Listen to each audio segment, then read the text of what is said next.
I'm exhausted. I'm I'm really exhausted, right? Thank God we scored 4-0 in the first leg. Because watching this game, man, I was confused, right? Especially for the fact that I was watching it in a place where I couldn't react the way I should react. I was frustrated. Okay, there are so many things that I would say contributed to why we played the way we played today. Number one is exhaustion. I feel like the players are exhausted, right? We have been playing so many games, and the same set of players have always come onto the field to represent the club. But that's not an excuse at all. That's not an excuse for the terrible performance we played today. Supposing we didn't have 4 goals, right, in the first leg, it would have been the same thing with the previous Champions League tournaments where we faced the likes of Liverpool, the likes of Roma. I was so scared, bruh. I was so scared. Okay, let's look at the game.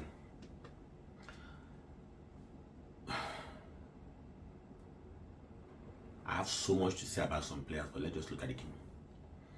I think it was around the first 10 minutes or so, thereabouts, that we got the penalty given against us. And well played. The guy scored properly. And I feel like a lot of noise has been going towards players like Isaac, players like Victor from Sporting. People are sleeping on this Dortmund striker, right? I feel like it's a striker that Barcelona should go for in the summer. I'm seeing a post where they're saying Barcelona might not buy any striker this summer, that we're going to be conservative with the way we spend. Bruh, we can't keep playing with Lewandowski. I know he's the Pichichi, but he does the game so much. That's number one. Number two, Raphinha is not the same since he got back from the international break. I don't know what's gotten into his head, whether it's the records, whether it's the fact that his stats are like looking very yummy, or the hype about Ballon d'Or, which is the same thing that is affecting Vinicius in Real Madrid. But please, you Brazilians, stop. Be humble. Because you're playing crap. Most times you try passes that is not your best suit. Like, this is not what we know you for. You try it. Stop that.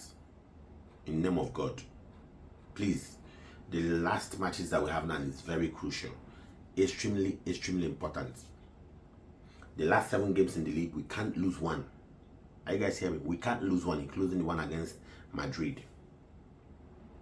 And then the Champions League, you guys can't do this in semi-final. If you're winning at home, you're winning away. Don't play, because once you relent and start trying to defend, it's not our best suit. Once you try to do that, they will come for you and they will kill you. Whether it's Inter or Bayern, they will school us. Let's not do this. Well, the only thing that is giving me confidence is that I trust Hansi Flick. He's a German coach. He's not going to sugarcoat it. He's not going to pet anybody. He's going to say it as it is in the dressing room or in the training ground tomorrow or next tomorrow. The schedules are so tight. We are going to play, I think, Celta Vigo next. I don't even think we're going to get enough rest before that game. Araujo. I understand the fact that Balde in our defense is injured, right? Then we have to play with Gerard Martins, which I checked on Twitter and everybody's coming out, coming for the guy, saying he didn't perform well. Oh my God, we're screwed. I don't think the guy did so badly. The entire team was playing poorly. Gavi couldn't do shit on that midfield.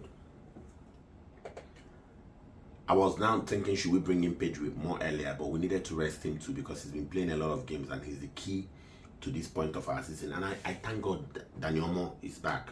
So let me just, it's good, right? We are now in the semi-finals, thank God. After 6 years, we're in the semi-finals. a lot of horrible moments that we had to go through.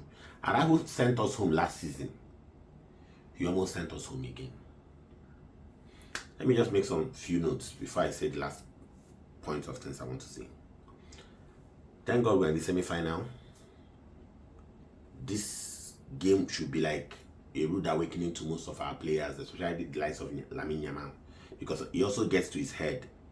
The hype also gets to his head. He makes some moves that he shouldn't make, right?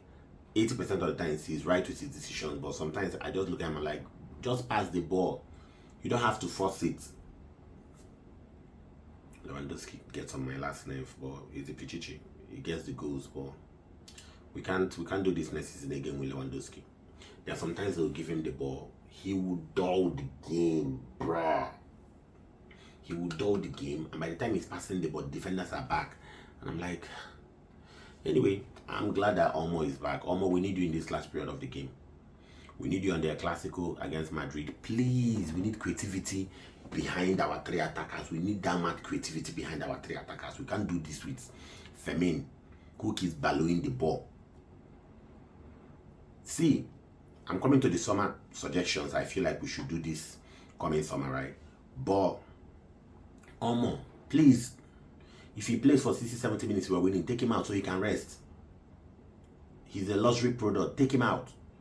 But once he gives us what we want and we're winning 3-0, 4-0, take him out. That's number one. Number two, I don't know at this point. I don't know what is it that Fati is doing wrong or where the problem is coming from. But Fati needs more game. And it's totally unfair that he's not playing. Right? Araujo is just an option for us. I understand that. I don't know the kind of injury that Christensen have, that he's not back. It's scary. I don't know the kind of injury that he has that he's not back. But Christensen, please, we need you back at this point of the season. Now, in regards to the summer window, John Laporta, Deco, my G, I'm not against the people. I'm not part of the people that are against your decisions, right? But I want you to do something for me. Do me a solid. Please, quick one. Sell Araujo now that he's hot. Sell Araujo now that teams are coming for him. If we get 70 million, 80 million for Araujo, fantastic. He's a great defender. But with Flick needs you to think. Flick needs you to make those right passes, those right calls. With Flick, it's not about physique, it's about heart. Araujo will kill us. He's not very intelligent. He's physically strong, but not extremely intelligent. That's one. Number two, if anybody price Fermin Lopez 40 million, sell him. We will not be angry. We will not be angry. We will know that we are left with an Olmo who is a plastic or glass, can break anytime. A Gavi to play Adanom, but 10 role, even though he's not effective. Pablo Torre. Please play Pablo Torre at that position. The boy is super creative. It will change our whole game dynamics. Play him. These two people must be sold. Don't sell Frankie de Jong if he agrees on the contract the way people want it. Left for me, don't say Ansu Fati. Give us Fati time on the game. Would you announce him as your new signing by the summer? If that's the possible case that you're training him this whole season to get him ready, fine. I don't know what you're doing. I don't know your secret. I don't know your tactics. Spread out his contract to help what you guys are trying to do with FFP. But don't sell Ansu Fati. The boy is such a baller, man. Don't sell him. You will not get the value for the money. And he's going to peak. He's going to pick in the next club that if he goes into maybe a Dortmund or a good club that will give him minutes and he's going to play with young players like himself where he will build confidence, he will play. Premier League Brighton was not the best place for him to go to, right? Yeah. And then this whole story about not trying to sign an attacker, a striker. We don't have a striker. Ferran Torres is not somebody you depend on games like this night. Lewandowski is not someone you depend on games like this night. Thankfully, McBennett will come back from injury. Thankfully, Casado will come back from injury. Thankfully. Sign a striker. If you don't want to spend money, Jonathan David is coming out on a free by the summer. If you don't want to spend money, look, man, from Atlanta. I heard his price is like 30 million. Get him. That's the money we spent on Victor Ruko that didn't do any shit. Get him. If you don't want to spend money, get these two strikers. Organ Price is Goretzka guy that wanted to kill us. That is the highest goal scorer in Champions League at the moment. There are options. Come on. Don't leave us with Lewandowski again next season. It will be so bad. It's not what I signed up for. If you're not going to use Pau Victor and give him more minutes, sell him. I understand the fact that Flick has a specific type of players that he likes. Physique is number one thing in Flick's player, choice. If you are not physically like Lewandowski, if you are in the likes of Pedri size, you have to be like technically there. So well, I'm glad we qualified. We're in the semi-finals. That's exactly what I predicted, right? I didn't know it was gonna be this way. And PSG too, they got a match. Aston Villa didn't let them, just roll over and let them spank them anyhow they want. No, they also won PSG, which is a good thing. I like that. So they will feel that they're not invincible too. So tomorrow we're going to watch Real Madrid and Arsenal, which is the most important game for me in this Champions League draw.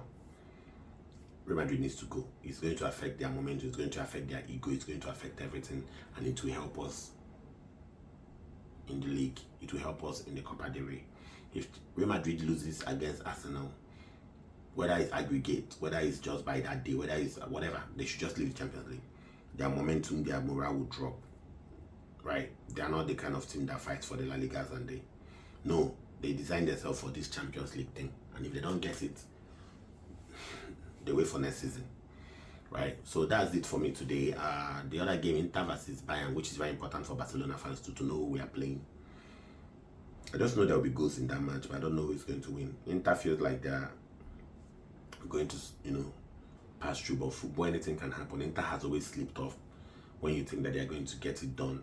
They've always slipped up, even with their defensive play and all those kind of stuff people are hyping about. But it was a game that we saw ourselves come through. I was reading to it and I'm hearing most of our players saying we should be grateful. No. Draw that game. We were just basket today, and I understand most of the pairing was not the right pairing that we usually see. We better just soak ourselves on ice against the weekend so we'll beat Celta Vigo. I don't want any of that own goal helping us out. I don't want that. Okay? Visca Barça, Visca Catalonia. Let's see tomorrow and see what will happen.